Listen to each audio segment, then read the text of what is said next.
Allora, qual è l'impatto dell'intelligenza artificiale sulle valutazioni digitali? Vi chiedo di rispondere. Rowan van Swieten, Consultant Business Development, e Mario Avallone, Sales Manager Italy di Optimum Assessment.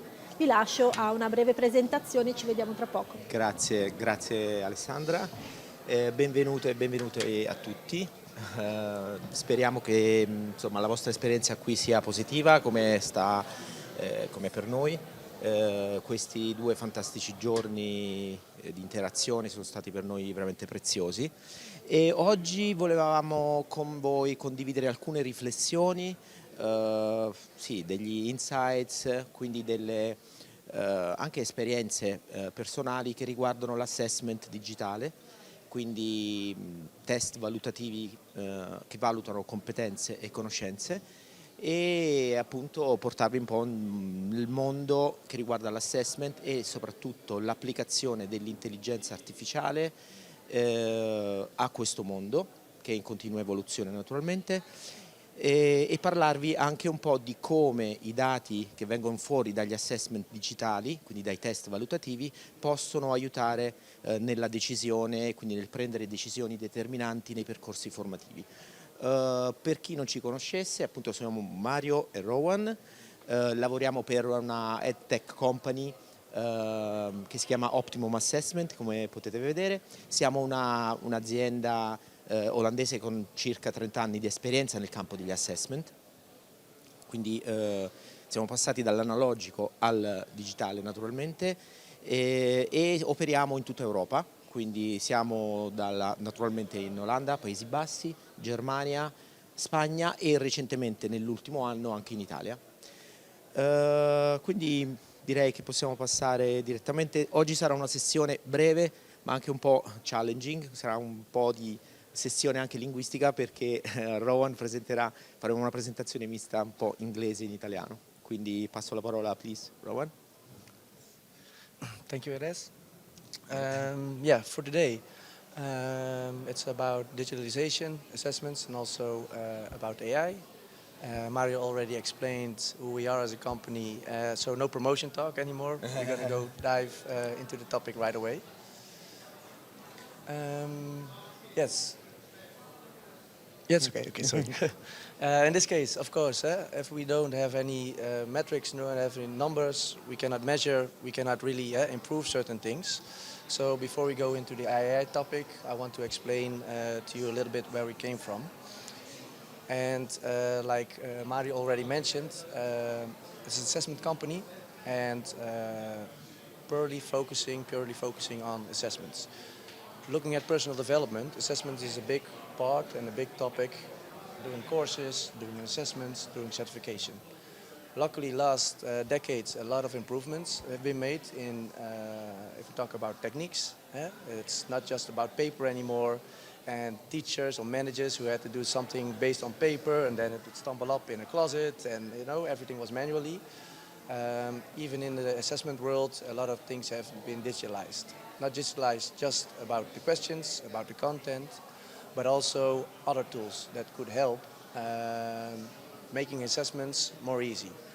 So that means that we have cloud solutions so that you can take the assessments in a school, high school, at a company, at home, doesn't matter where you work.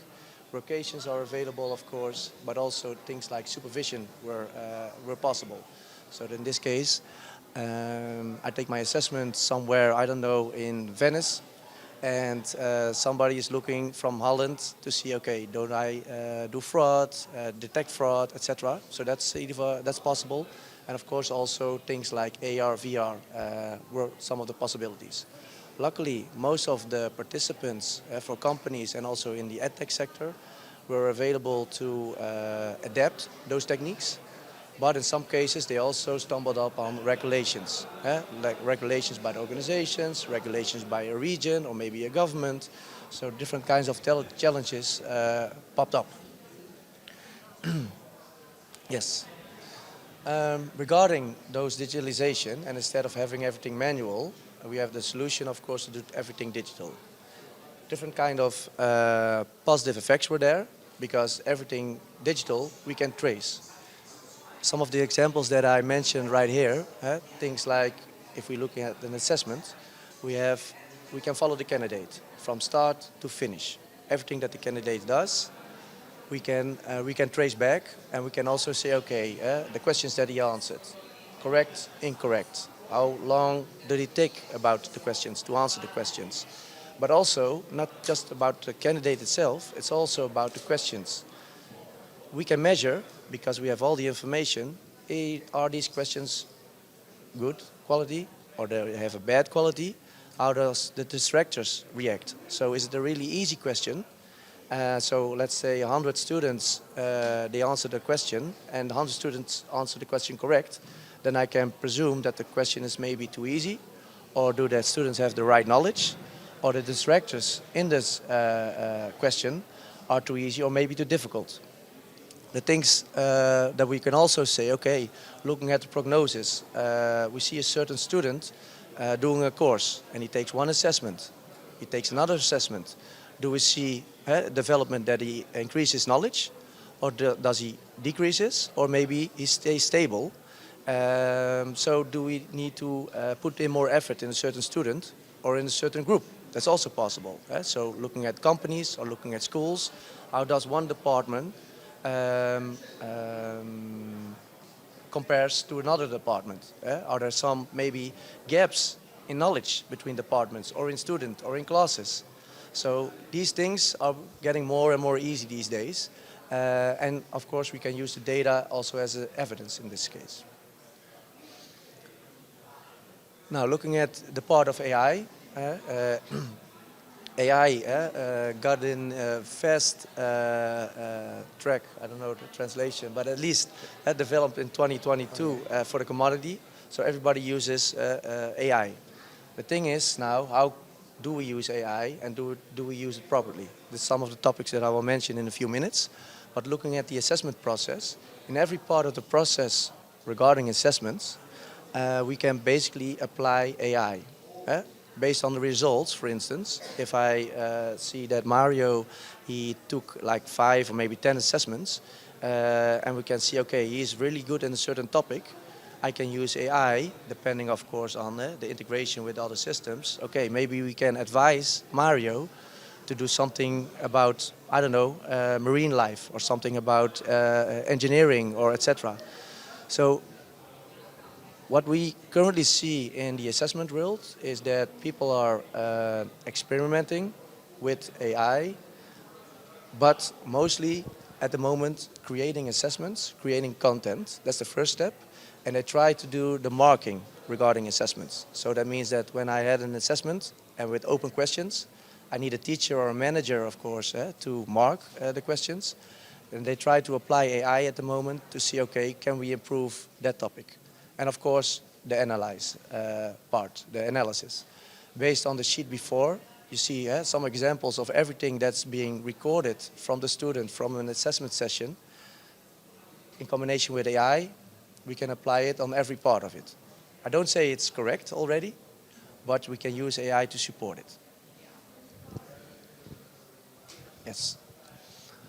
I was wondering who in the audience who is working with assessments itself, or is it just e-learning courses and etc. Is there somebody working with assessments? C'è qualcuno che fa assessment, quindi test, quindi non sono... Ok. Nobody? Okay. Then we'll leave this what it is as a sheet. Sorry for that. Then looking at the next sheet.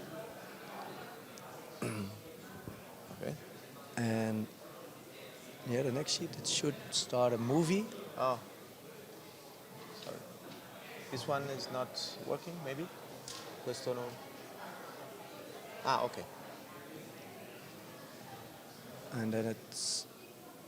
Is there a play button? Okay. And otherwise I will... It's okay, I will explain it. Normally the movie starts Avrebbe to dovuto play. esserci un player, però. Yes, and what it does is, based on a data source, Questa è una schermata naturalmente dell'applicazione, e quindi una simulazione di come sarebbe appunto l'applicazione nella fase di creazione delle domande, ok? Yeah. Okay, normally, well, as you mentioned, as the movie plays, then you see that the user puts in a certain question, yeah, it uses a certain database, and then the system itself, based on AI, creates the content. Doesn't mean that the content created is perfect, can be used. So a teacher or a manager, depending who is responsible for the question itself, needs to review the question. So the thing that we do in the platform, for instance, we use AI to support the creation. Doesn't matter how many questions, it doesn't matter, we don't assume that the quality is 100%, but in our platform right now, we come up with an example, and then in this case, the teacher still needs to review the question before it's being published. So this is one of the topics that we currently implement. We have different kind of ways to do this, also with competitors, etc. Everybody does it in their own way, but these are the first steps. The second one, He should start, dovrebbe partire. it's okay, I will just continue the question. This is, for instance, for the open question. And on the left side, there's the question for the candidate, the answer of the candidate. We have in the system the opportunity to score on certain topics in the system. And the marker, or the teacher, depending who is responsible, can say, okay, I want to have a second opinion. So normally they click on the logo, and then the AI will generate feedback on the score that you gave for the candidate.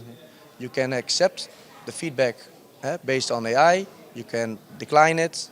So depending on what you want as a teacher, in this case, or what you want as a manager, you can proceed. So in this case, the way we implemented it is not that AI is the 100% the truth. It's something that supports the user. May I? Yeah. May I? Just as an integration or to support. Prima abbiamo visto nella slide, l'applicazione naturalmente dell'intelligenza artificiale nella creazione delle domande, quindi nell'aiutare nel creare delle domande plausibili, comunque sulle quali appunto ingaggiare il candidato. Adesso invece è il caso diciamo dell'azione secondaria, quindi quella della correzione, dove è comunque l'uomo e quindi il correttore al centro, si fa supportare come una prima, diciamo, opinione o comunque valutazione sulla risposta del candidato, e il valutatore a sua volta potrà dare un feedback su quella che il consiglio dell'intelligenza artificiale gli ha dato per ciascuna ambito, quindi per ciascuna competenza. Yes. Next one? Yes, please. So these were just a few examples how you can work with AI, at least in the assessment platform. The thing is that there's a difference between an assessment platform and the topics that you want to provide with an assessment platform than an online course. Because assessment platform, as an example, the result is that you want to measure certain knowledge. This can also end up in a certificate. It can also end up in a diploma. And so it's different than just taking a course and proceed in the course and go to the next course. In this case, it can also have impact on your social status. So I get a job, can I have a driver's license, etc. So there are a few challenges at this case, this moment, also when we talk about AI in combination with assessments. Some of the topics are up here, things like let me see. Yeah, things like objectivity. We can use AI, but the question is, the algorithm behind the AI, is it well done? For instance, a while ago there was an HR selection procedure, it was software, I think it was developed in the region of India, and the software, the algorithm that was used a Caucasian person, a male, for the selection procedure, between 25 and 30 years, etc., etc. But the algorithm didn't develop really. So like 10 years later, the same algorithm, when they talked about selection procedure, the Caucasian man came out of it between 25 and 30. So there were no females, there weren't a certain ethical group, etc. So the thing is that also when using AI, we have to take care of bias and objectivity. Also being transparent. I showed you before that doing the marker, I can come up with the result based on AI. yeah, and he's passed the assessment. He has like an A for his assessment. But how did the system come up with an A? Is it correct or was it incorrect? So also in these situations, we think it's important to use AI as supporting part, because it's not always about the metrics. In some cases, it's also about the feeling and what you determine for a certain candidate. It's not that it's correct or incorrect, but if I know that Mario puts in like 24 hours a day in his study, in his work, etc., but he is tense because of an assessment, that can really affect the rest of his life. So I think in this case we also have to balance how we use AI based on what data, but also how we apply it in this case. Next one. Yeah. So this is basically what I already explained. Talking about AI, it's out there, and I think it's a great improvement. We can apply it on different cases in your online learning, education part, in your assessment part. But the thing is, we have to keep in mind what are we trying to reach. Is it just the effectiveness? Is it about the analysis and the results about the analysis? It's about the quality, to want to improve the quality. So it's something we can integrate. We already are integrated. I think our children, if we have any children, they're much easy. You know, they go to the internet, they use ChatGPT, they have all the answers. But also, do they validate the answers? Where is the source from? Is it just one source or multiple sources? So using AI, I think it's really add value to also the assessment part. But we have to ask ourselves also the questions like the challenges we mentioned before. Where's the data coming from? Do we use it in the right way? Is it biased, unbiased? Is it transparent? So do we see what the system does? And we don't have to do everything at once. We can always take it step by step, so that also users can be more aware of the things that are going on, and also getting used to the new steps. So. Ok, sì, per concludere appunto la sfida, le sfide e quindi tutto il processo dell'applicazione dell'intelligenza artificiale all'assessment è molto delicato, è un balance molto delicato tra appunto intelligenza artificiale e invece intervento umano, che comunque deve essere, almeno nella nostra opinione, al centro delle valutazioni, rivedendo e diciamo regolando la risposta semplicemente di dato dell'intelligenza artificiale. E quindi direi che noi abbiamo concluso, quindi se ci sono domande, curiosità particolari, siamo a disposizione, Rowan e io. Se vi volete saperne un po' di più, connettervi con noi, questi sono i QR code, i nostri dati, per qualsiasi motivo contattateci, siamo contenti. Grazie mille.